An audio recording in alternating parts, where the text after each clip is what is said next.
Pak Sododin silakan. Oke. Perbedaan pendapat di antara kita adalah merupakan rahmat. Menjadi tali persaudaraan di antara kita. Bukan hanya berbeda pendapat kita bermusuhan. Ingat itu. Negara kesatuan harus kita pertahankan. Yang tidak boleh kita bicarakan adalah perbedaan pendapatan. Tidak akan ketemu kita. Dan Bapak lebih banyak, mereka nggak sampai UMP nanti. Bukan itu, Pak. Yang banyak itu bukan banyak duit, banyak harta, tapi yang cukup dengan apa yang dia miliki.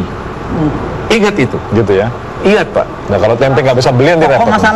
Pokok masalahnya begini. Pertama, saya ingin sependapat dulu dengan saudara saya yang lain, ibu lain bapak ini, Bung Indra Mundaswar, bahwa memang salah satu kendala yang dihadapi di dunia industri adalah maraknya penyelundupan.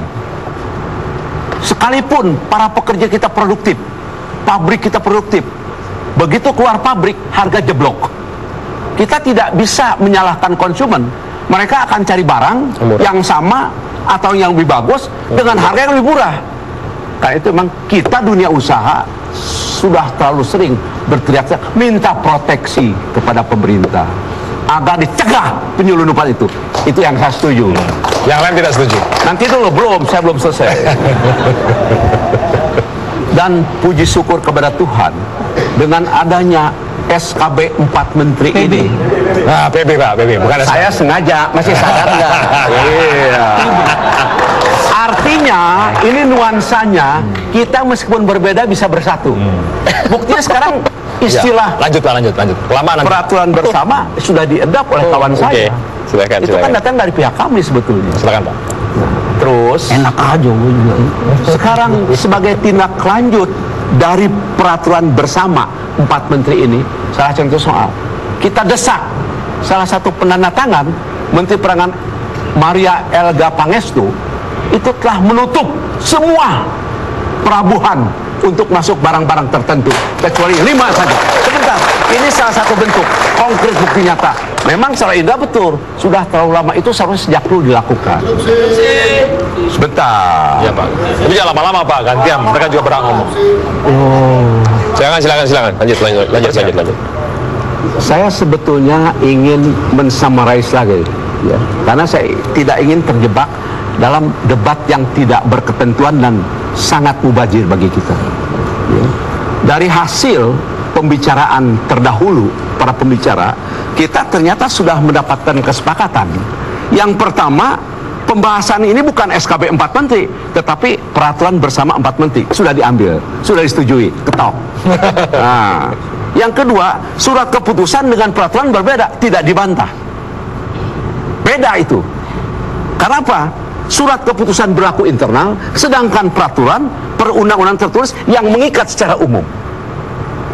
Oleh karena itu, tuntutan pencabutan SKB, khususnya pasal 3, tidak jelas. Karena objeknya tidak jelas. 1. Romawi.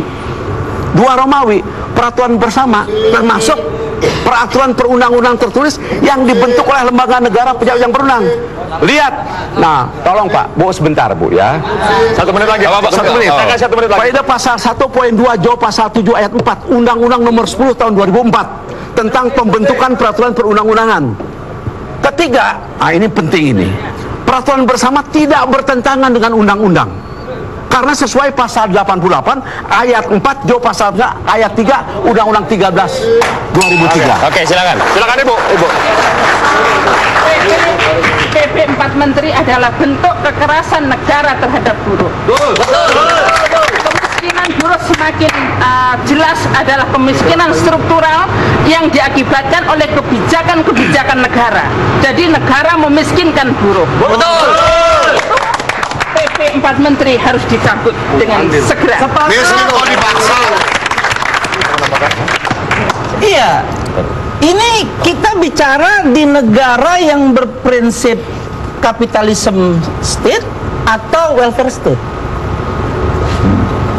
Dalam kondisi negara dianggap keadaannya memang sangat-sangat mengganggu keadaan ekonomi negara, di mana tanggung jawab negara terhadap rakyatnya? Kalau kita pada welfare state,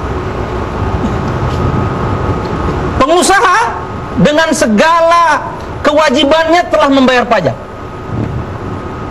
buruh, jangan salah, dari mulai buruh swasta, buruh non formal, buruh negara, ini buruh negara di belakang di depan saya. Bayar pajak baik langsung maupun tidak langsung. Oke, kondisi sekarang begini, mana negara tanggung jawabnya? Kalau memang keadaan ini akan mempersulit rakyat, mempersulit pengusaha, maka pengusaha negara lah yang bertanggung jawab. Buktinya Bank Senturi bisa dibantu kok. Kenapa untuk buruh tidak?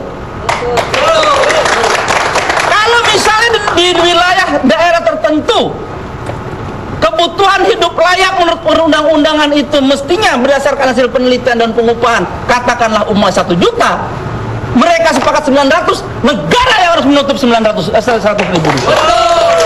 Ini tanggung jawab negara.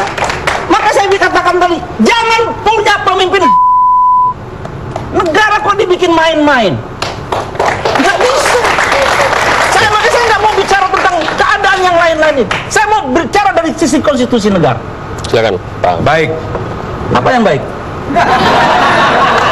Saya mau mulai bicara.